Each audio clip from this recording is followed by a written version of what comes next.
कृषि दर्शन देख रहे हैं आप सभी किसान भाइयों और बहनों का मेरा प्यार भरा नमस्कार। किसान भाइयों, आज की कड़ी में हम जानेंगे कि आलू में रोग प्रबंधन कैसे करें और साथ ही साथ जाड़े की सब्जियों में ट्राइकोडर्मा के उपयोग के विषय में भी जानेंगे। तो आइए कार्यक्रम की शुरुआत करते हैं और सबसे पहले एक नज़र डालते हैं कृषि समाचार पर।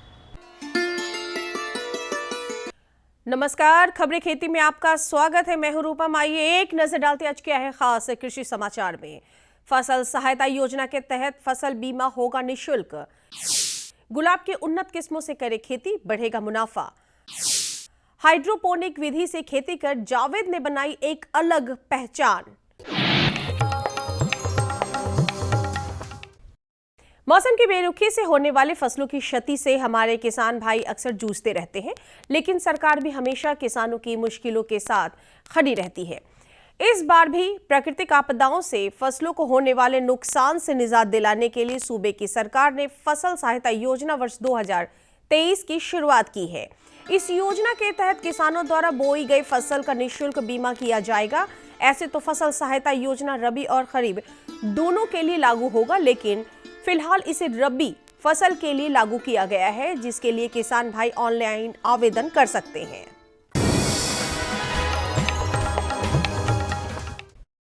मशरूम खाने में स्वादिष्ट होने के साथ साथ स्वास्थ्य के लिए लिहाज से काफी फायदेमंद है, जिस कारण बाजार में इसकी मांग लगातार बढ़ती जा रही है। किसान भाई या गृहिणी भी छोटी सी जगह में मशरूम का उत्पादन कर अधिक मुनाफा कमा सकते हैं।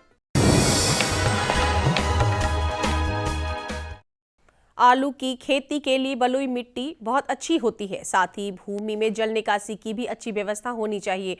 आलू के पौधों को उचित वृद्धि, विकास एवं अच्छी पैदावार के लिए किसान भाई 7 से 10 बार सिंचाई अवश्य करें। इसके अलावा सिंचाई के लिए आधुनिक तकनीक जैसे स्प्रिंकलर और ड्रिप का प्रयोग करें। इससे जहां पानी की 40 से 50% की बचत होती है, वहीं फसल की पैदावार 10 से 12% का इजाफा भी होता है।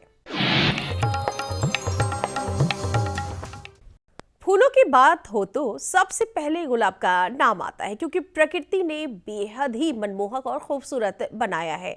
शायद यही वजह है कि हर मौके पर इसकी जरूरत पड़ती है। किसान भाई अगर गुलाब की खेती बड़े पैमाने पर करना चाहते हैं तो इसकी उन्नत किस्मों का इस्तेमाल अवश्य करें। पापा मिलांड, ताज महल, भीम, सोनिया, क्रिम्सन ग्लोरी गुलाब के उन्नत प्रभेद हैं, जिसे लगाकर आप अच्छा उत्पादन और बहुत अच्छी आमदनी भी प्राप्त कर सकते हैं।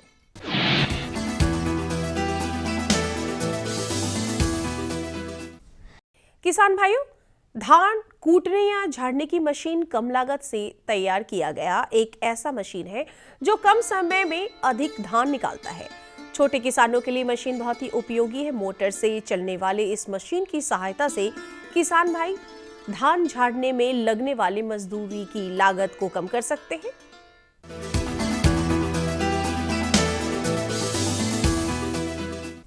क्या आपने कभी बिना मिट्टी के पेड़ पौधों को उगता देखा है या फिर बिना मिट्टी की हरियाली देखी है? अगर नहीं तो आज हम सफलता की इस कड़ी में आपकी मुलाकात एक ऐसे शख्स से करवाने जा रहे हैं जो बिना मिट्टी के ही पेड़ पौधों को उगाते रहते हैं।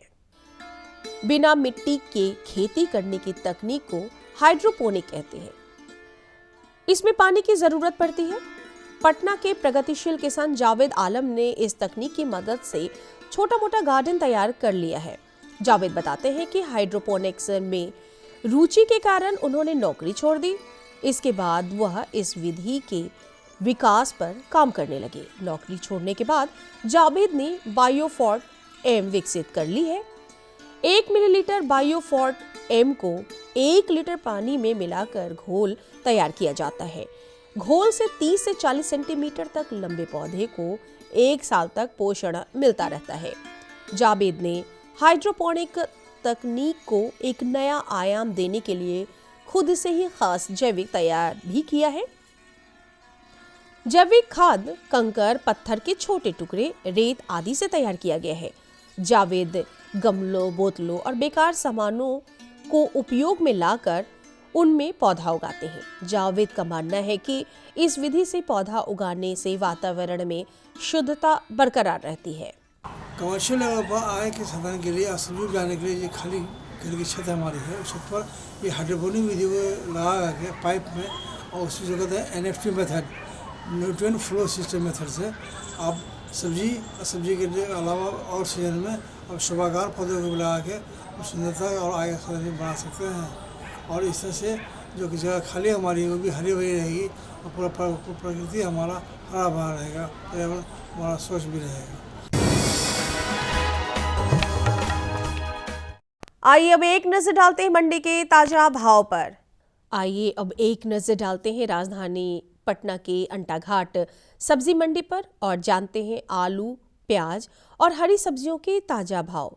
बैगन 1600 से 1800 रुपए प्रति क्विंटल, टमाटर 1600 से 1800 रुपए प्रति क्विंटल, बंधा गोभी 1600 से 2000 रुपए प्रति क्विंटल, फूल गोभी 2200 से 2600 रुपए प्रति क्विंटल, मटर 2200 रुपए प्रति क्विंटल, प्याज 1800 से 2000 रुपए प्रति क्विंटल। कैसा रहेगा अगले 24 घंटे में राजधानी पटना का तापमान? एक नजर मौसम के मिजाज पर। राजधानी समेत पूरा प्रदेश पछुआ हवाओं के प्रभाव में है। धूप निकल रही है, लेकिन वातावरण में आर्द्रता की मौजूदगी से कनकनी काफी बढ़ गई है। मौसम विभाग के मुताबिक सुबह और रात में ठंड ज्यादा महसूस होगी। अधिकतम तापमान 22 डिग्री सेल्सियस रहने की संभावना है, जबकि न्यूनतम तापमान 9 डिग्री सेल्सियस के आसपास बने रहने की संभावना है। किसान भाइयों को सलाह दी जाती है कि सरसों में फूल आने से पहले या फूलों की अवस्था के दौरान नेत्रजन 30 से 40 किलोग्राम प्रति हेक्टेयर की दर से प्रयोग करें। सापेक्षित आर्द्रता को ध्यान में रखते हुए किसानों को सलाह दी जाती है कि सफेद रतुआ रोग की निगरानी करते रहें। यदि संक्रमण अधिक हो तो डीथेन M45 2 ग्राम प्रति लीटर पानी में घोल बनाकर छिड़काव करें। माहू या एफिड को नियंत्रित करने के लिए रोगर 30 EC 1 ml प्रति 1000 लीटर पानी में घोल बनाकर अवश्य छिड़काव करें। तो किसान भाइयों, कृषि समाचार के माध्यम से अभी आपने खेती की नवीनतम तकनीक के बारे में जाना, साथ ही साथ सफलता की नई कहानी, मंडी भाव और मौसम का हाल भी जाना। इसी के साथ यहाँ पे वक्त हो चला एक छोटे से विराम का। विराम के बाद हम जल्द लौटेंगे, आप बने रहें हमारे साथ। अरे भाई, सुना नहीं क्या? KCC ने किसानों का जिंदगी बदल दिया है। देश के छोटे किसान 1,60,000 रुपये तक का कर्ज बिना किसी गारंटी को ले पाएंगे। ब्याज खोरों से भी पीछा छूटा। मैं तो जैविक खेती का पूरा सामान मंगा लिया। KCC का भी कोई दबाव नहीं है। ब्याज चुकाने के लिए पूरा 1 साल मिलता है। समय पर भुगतान करने पर केवल 4% के सालाना ब्याज पे लोन मिल गया मुझे। अपना आधार कार्ड, लेटेस्ट फोटो और जमीन के कागजात लेके अप्लाई करो बस। और नामांकन भरने के लिए जेब भी ढीली नहीं करनी पड़ी।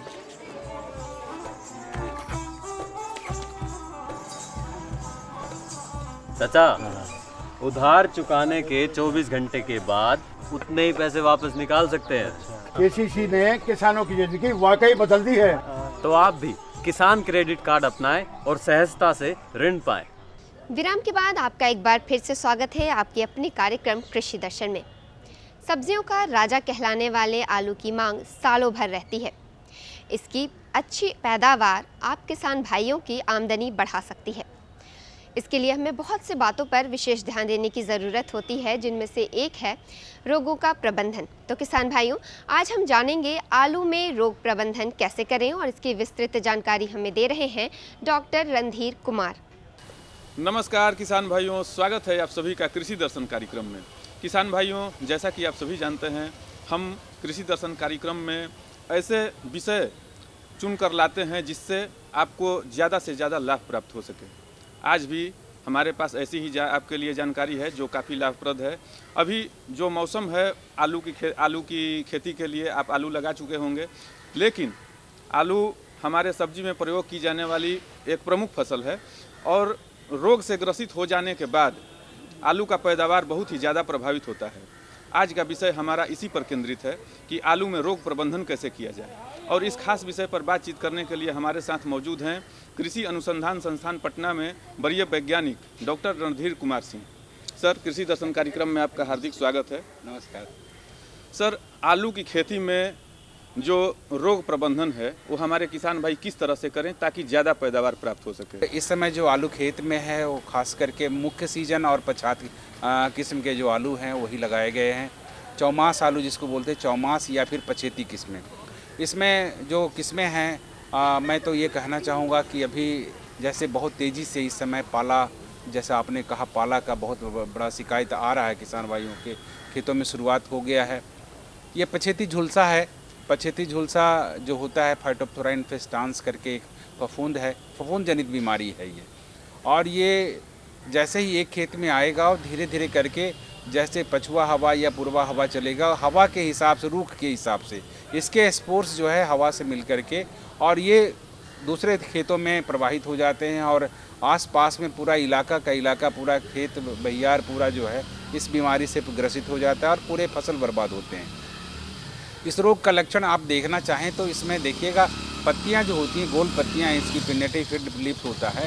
इसमें पत्तियों के किनारे नाव के आकार का पहले एक सिम्टम ब्राउन कलर का, भूरे रंग का एक धब्बा आता है और ये गीला धब्बा होता है। इसकी पहचान की सबसे बड़ी बात यह है कि वो गीला धब्बा होगा, हाथ छूने से चप करता है और धीरे धीरे वो फैलता है और पूरा कस करके फिर पूरी पत्तियां उसके चपेट में आ जाती हैं और पूरी पत्तियां फॉल करती हैं और धीरे धीरे करके पूरा पौधा ही सूख जाता है। फसल जिस स्थिति में रहता है उसी स्थिति में रुक जाता है, इसमें ट्यूबर नहीं बन पाते, तो इसमें काफ़ी नुकसान होता है। सर, इसी बात पे जो हमारा विषय है आलू में रोग प्रबंधन के बारे में, तो सर जो आलू का जो मुख्य रोग है, एक तो झुलसा हो गया और इसके अलावे जो और कौन कौन से रोग हैं जो आलू की फसल को प्रभावित करते हैं, सर उसके बारे में जानकारी इसमें और भी बीमारियां हैं, जैसे एक विषाणु जनित बीमारी जो शुरुआत में, जिसको हमारे खास करके बिहार के किसान नज़रअंदाज हमेशा करते हैं।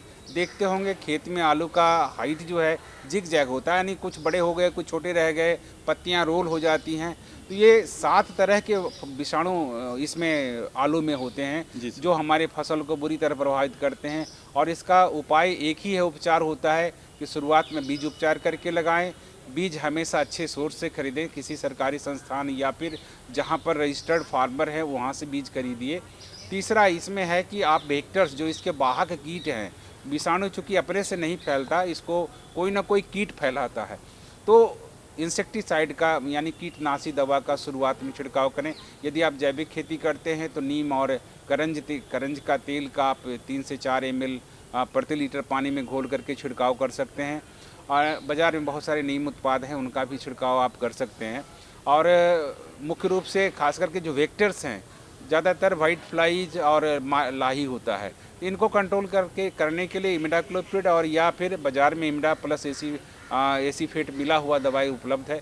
उनका यदि पाउडर फॉर्म में आपका है तो इसको 1.2 ग्राम पर लीटर या फिर इमिडाक्लोप्रिड 17.8 BC का आपके पास है तो इसका 0.5 ml यानी आधा ml प्रति लीटर पानी में घोल करके इसका आप छिड़काव करें। 2 छिड़काव 15 दिन के अंतर पे शुरुआत में ही कर देते हैं तो वायरस से निजात मिल जाएगा। बहुत ही अच्छी और महत्वपूर्ण जानकारी सर आपके द्वारा हमारे किसान भाइयों को दी जा रही है। इसी क्रम में जो अगला सवाल है, जैसे आपने बताया बीजोपचार करके, तो सर हम आमतौर पर ये देखते हैं कि जो हमारे गांव देहात के जो छोटे किसान होते हैं तो उनकी एक क्या ये राय रहती है कि ज़्यादा बीज खरीदना नहीं पड़े, तो जो आलू का बड़ा जो बीज रहता है तो बिना बीजोपचार किए हुए आलू को काट कर खेत में लगाते हैं, जिससे मुझे लगता है कि ज़्यादा रोग उसमें पनपने की संभावना रहती होगी। तो सर एक जागरूकता के क्रम में हम अपने किसान भाइयों तक पहुंचाना चाहते हैं कि आलू को काटने के क्रम में खेत में लगाया जाए या जो पूरा साबुत आलू रहता है जो छोटा आकार में रहता है उसी को लगाने से ज़्यादा पैदावार प्राप्त होगा। देखिए, जब हम बीज दर की बात करते हैं तो कहते हैं जितना ग्राम का आलू आप इस्तेमाल करते हैं जी सर, उतना ही कुंटल प्रति हेक्टेयर उसका बीज दर होता है। यदि आप बड़ा आलू यूज करते हैं और काट करके इस्तेमाल कर रहे हैं, उसको 20-25 ग्राम का आप काट करके 3 भाग जिसमें 1-2 आँखें हों काट काट कर लगाते हैं तो उसमें निश्चित रूप से आपको उसका बीज उपचार करना चाहिए। और बीज उपचार करने के लिए आलू में खास करके सबसे बढ़िया है, इसमेमें कार्बेंडाजिम कभी इस्तेमाल नहीं करना चाहिए, जो किसान भाई अंधाधुंध करते हैं। कार्बेंडाजिम बिल्कुल छोड़ दें, इसमें मैंकोजेब का आप करें। मैंकोजेब 75% WP का जो बाज़ार में पाउडर आता है पीले रंग का, आप उसका इस्तेमाल करें और 2.5 से 3 ग्राम प्रति लीटर पानी में घोल करके उसको मात्र 20 मिनट के पूरा डलिया को आप नाद में किसी में घोल दीजिए और डुबा करके 10 मिनट 15 मिनट रखें और उसके बाद उसको छाँव में सूखने के लिए दे दें। उसी बीज का आप इस्तेमाल करें तो ये जितनी तरह की बीमारियाँ, अगेती झुलसा, पछेती झुलसा, जो बीज से आ रहा है, ब्लैक स्कर्फ डिजीज है, स्कैब डिजीज है, ये सारे डिजीज से आप बचा सकते हैं अपने फसल को यदि आप बीज उपचार करके लगाते हैं तो। बिल्कुल सही बात आपने सर हमारे किसान भाइयों को बताया कि एक ज़रूरी सावधानी को अपनाकर हमारे किसान भाई आलू का ज़्यादा से ज़्यादा पैदावार प्राप्त कर सकते हैं। झुलसा रोग पर तो सर बात हो गई, लेकिन झुलसा रोग के अलावे और कौन कौन सी ऐसी जो बीमारियां हैं जो आलू की पैदावार को प्रभावित कर सकती हैं? और देखिए, इसमें पछेती झुलसा के अलावा अगेती झुलसा आती है, जो खास करके नवंबर के महीने में और दिसंबर महीने में, दिसंबर के आधी शुरुआती में ये बीमारी आती है और जिसको अल्टरनेरिया ब्लाइट भी कहते हैं। तो उसमें मैंकोजेब के अलावा जीनेब करके दवाई बाज़ार में आता है, या कोई भी डाइनोकैप दवाई है उसका 2 ग्राम आप दे सकते हैं, या जीनेब 2.5 ग्राम प्रति लीटर पानी में घोल करके उसका छिड़काव करने से, या फिर हेक्साकोनाजोल यदि 1 मिलीलीटर दवा प्रति लीटर पानी में घोल करके छिड़काव करते, 1 से 2 छिड़काव करते हैं तो जो आगाती झुलसा होता है उसे बचाव में हो जाता है। इसके अलावा जो इसमें है 2 बीमारी और आती है। एक, जहाँ पर गंगा के इस पार की जो दक्षिण साइड की मिट्टी है, यहाँ पर जनरली ये ब्लैक स्कर्फ डिजीज आता है, जिसमें काले काले चकत्ते आ जाते हैं इसमें। तो यहाँ पर है यही है कि आप साल भर में एक बार खेत में चूना डालें, हल्का 2 से 2.5 किलो प्रति कट्ठा की दर से आप चूना डाल सकते, यानी 1 एकड़ में लगभग 70-80 किलो आप चूना डालिए। गर्मी के दिनों में छिटाई करिए उसको बढ़िया से, और साथ ही साथ यदि आप बीज उपचार करके लगाते हैं तो ब्लैक स्कर्फ डिजीज नहीं आएगा। और एक स्कैब डिजीज आता है जो गंगा के उस पार, जहाँ पर जिसकी मिट्टी की तासीर यानी pH मान 7.5, 8 से 9 तक जाता है, छपरा और इस सीवान गोपालगंज वाले इलाके में, उस इलाके में कॉमन स्कैब आता है। तो स्कैब के लिए भी वही है, बीज उपचार करके यदि आप लगाते हैं तो निश्चित रूप से वो आपका कारगर होगा और ये बीमारी नहीं आएगी। और इतनी अच्छी और महत्वपूर्ण जानकारी के लिए हम अपने विशेषज्ञ का हृदय से आभार प्रकट करते हैं। सर, बहुत बहुत धन्यवाद। तो किसान भाइयों, अभी आपने जाना आलू में रोग प्रबंधन कैसे करें। चलिए इसी के साथ कार्यक्रम में आगे बढ़ते हैं और ऐसी ही कुछ और नई जानकारियां हासिल करते हैं। ट्राइकोडर्मा जो एक फफूंद है और सामान्य तौर पर ये मिट्टी में पाया जाता है। मिट्टी में मौजूद कीटनाशकों को नष्ट करके ये पौधों को रोग मुक्त करता है। वैसे तो इसकी आवश्यकता सभी प्रकार के फसलों में होती है, लेकिन आज हम जानेंगे कि जाड़े की सब्जियों में ट्राइकोडर्मा के क्या उपयोग हैं। तो चलिए इसकी विस्तृत जानकारी हासिल करते हैं हमारी कृषि विशेषज्ञ डॉक्टर कुमारी शशि बाला। किसान भाइयों नमस्कार, कार्यक्रम कृषि दर्शन में आप सभी का बहुत बहुत स्वागत है। किसान भाइयों, ट्राइकोडर्मा का इस्तेमाल कैसे आपकी सब्जियों की खेती को बढ़ावा दे सकता है और लाभदायक बना सकता है, इस विषय पर जानकारी देने के लिए आज हमारे साथ हैं नालंदा उद्यान महाविद्यालय की कृषि वैज्ञानिक डॉक्टर शशि बाला जी। डॉक्टर शशि बाला, आपका हमारे कार्यक्रम में बहुत बहुत स्वागत है। सबसे पहले आप हमारे किसान भाइयों को बताएं कि ट्राइकोडर्मा है क्या और यह किस तरह सुरक्षा प्रदान करता है सब्जियों की खेती को। ट्राइकोडर्मा यह एक फफूंद है। यह एक फफूंद है जो करता क्या है कि यह बहुत सारे विषैले पदार्थ बनाता है। ये जो विषैले पदार्थ होते हैं वो जो मिट्टी में जन्मने वाले जो बीमारियां होती हैं उनके कारकों को वो मार देता है और मारने के बाद एक सुरक्षा कवच बना देता है, जिसकी वजह से जो दूसरे मिट्टी में जन्मने वाली जो बीमारियां होती हैं उस बीमारियों को वो कम कर देता है। और अगर हम मिट्टी से जन्मने वाली बीमारियों को अगर हमने रोक लिया तो 60% तक जो हमारी जो फसलें होती हैं वो बीमारी से मुक्त हो जाती हैं।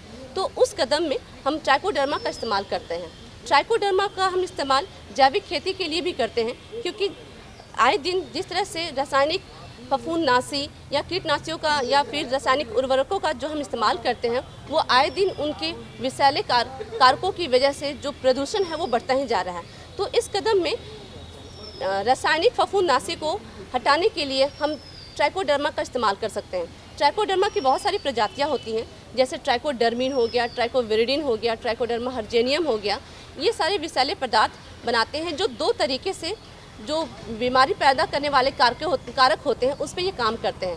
पहले तो ये करते क्या हैं कि मिट्टी में जाकर एक सुरक्षा कवच बना देते हैं, और सुरक्षा कवच बनाने की वजह से जो रोग में जन्मने वाली बीमारियां होती हैं वो उसको भेद नहीं पाती हैं और वो ख़त्म हो जाती हैं।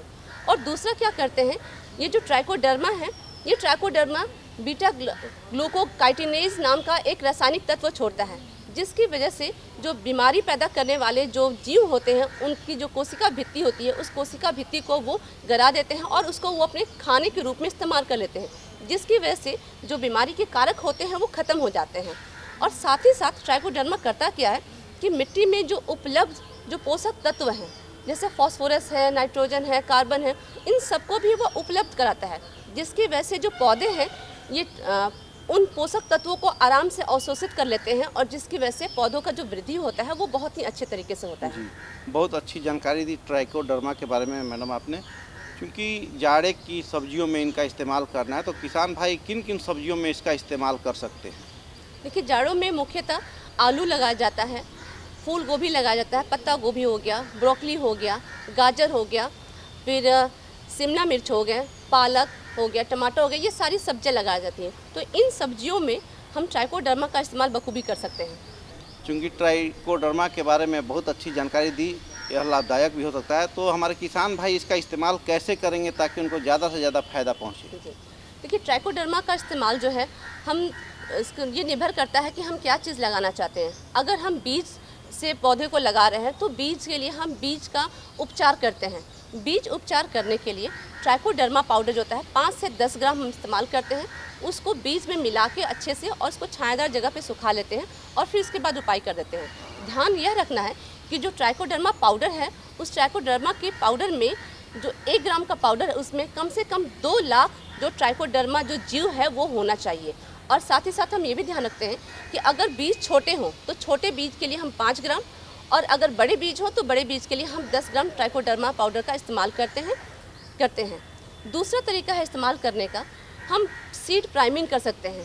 सीड प्राइमिंग का मतलब होता है कि हम किस तरह से बीज पे एक घोल बनाकर उसमें एक सुरक्षा कवच बनाते हैं और सुरक्षा कवच के साथ हम बीज को उगाते हैं तो उसमें जो फलों की जो सब्जियों की वृद्धि है वो बहुत ही अच्छे तरीके से होती है। तो सीड प्राइमिंग के लिए हम करते क्या है, हम गाय का गोबर लेते हैं और उसका गारा बनाते हैं। जो गाय के गोबर का गारा होता है उसमें हम 10 ग्राम ट्राइकोडर्मा का पाउडर मिलाते हैं और मिलाने के बाद फिर अच्छे से इसमें हम बीज को डालकर आधे घंटे के लिए छोड़ देते हैं और आधे घंटे के बाद उसको वहाँ से छान कर और छायादार जगह में सुखा लेते हैं और फिर उसके बाद हम इसकी रोपाई कर सकते हैं। तो ये तो हुआ सीड प्राइमिंग। अगर हम वैसे पौधे लगा रहे हैं जो कि हम पौधे का स्थानांतरण कर रहे हैं, यानी नर्सरी से हम उसको निकाल के हम दूसरी जगह रोप रहे हैं, तो वैसे पौधों के लिए हम इसका उपचार कर सकते हैं। उसके लिए 5 ग्राम ट्राइकोडर्मा पाउडर प्रति लीटर पानी में घोल बना लेते हैं और जड़ों को डुबा कर रखते हैं। जड़ को डुबाने के बाद हम उसको 10 मिनट के बाद फिर वहाँ से निकालते हैं और उसको जहाँ लगाना होता है वहाँ लगा लेते हैं। ध्यान ये रखना है कि लगाते समय हम इसको सीधे सूर्य की रोशनी में ना लगाएं। इसको लगाने के लिए सबसे जो उचित समय है वो सुबह का या शाम का समय होता है, तो हम इस तरह से उसका भी उपचार कर सकते हैं। अगर हम कंद वाली फसलें लगा रहे हैं तो कंद वाली फसलों का भी हम बहुत अच्छे तरीके से उपचार कर सकते हैं। इसमें जो है कंद वाली फसलों के लिए 10 ग्राम ट्राइकोडर्मा पाउडर प्रति लीटर पानी में घोल बनाकर और कंद को उसमें डुबो दिया जाता है। डुबोने के बाद हम उसको उसमें से निकाल कर फिर बुआई कर देते हैं। साथ ही साथ अगर हम ट्राइकोडर्मा का इस्तेमाल मृदा उपचार के लिए करना चाहते हैं तो मृदा उपचार भी हम बखूबी कर सकते हैं। मृदा उपचार करने के लिए हम 1 kilo trichoderma powder 25 kilo compost में गोबर की खाद में इसको मिला देते हैं और अच्छे तरीके से मिलाने के बाद हम इसको गीले बोरे, जूट के बोरे लेते हैं, उससे गीले बोरे से ढक देते हैं और 1 सप्ताह के लिए हम इसको छोड़ देते हैं ताकि जो उसमें ट्राइकोडर्मा जो फफूंद है वो उसमें अंकुरित हो जाए। जब वो अंकुरित हो जाता है तो इस 25 किलो कंपोस्ट को जो ट्राइकोडर्मा के साथ मिला हुआ है इसको हम 1 एकड़ के खेत में इसको मिला लेते हैं और मिलाने के बाद तब हम इस खेत में जो पौधे उसको हम लगा सकते हैं। तो इस प्रकार हम इसको इस्तेमाल कर सकते हैं। तो किसान भाइयों, आपने देखा ट्राइकोडर्मा से ना सिर्फ बीज का बल्कि मिट्टी और नर्सरी के नए पौधों का भी बीजोपचार किया जा सकता है और इसका फ़ायदा अंततः आपको अच्छे उत्पादन के रूप में मिल सकता है। डॉक्टर शशि बाला जी ने बहुत विस्तार से ट्राइकोडर्मा के इस्तेमाल के बारे में जानकारी दी। उम्मीद है आप इनके सुझावों से लाभ उठाएंगे। डॉक्टर शशि बाला, आपने हमारे किसान भाइयों को इतनी अच्छी जानकारी दी, इसके लिए आपका बहुत बहुत धन्यवाद। और किसान भाइयों, आपसे भी लेते हैं इजाज़त। नमस्कार। तो किसान भाइयों, आज की कड़ी में आपने आलू में रोग प्रबंधन के बारे में जाना और साथ ही साथ जाना कि जाड़े की सब्जियों में ट्राइकोडर्मा के क्या उपयोग हैं। इसी के साथ आज की कड़ी में बस इतना ही। अगले अंक में ऐसी ही कुछ और अहम जानकारियां लेकर हम फिर से हाजिर होंगे। तब तक के लिए मुझे और कृषि दर्शन की पूरी टीम को दीजिए इजाज़त। नमस्कार।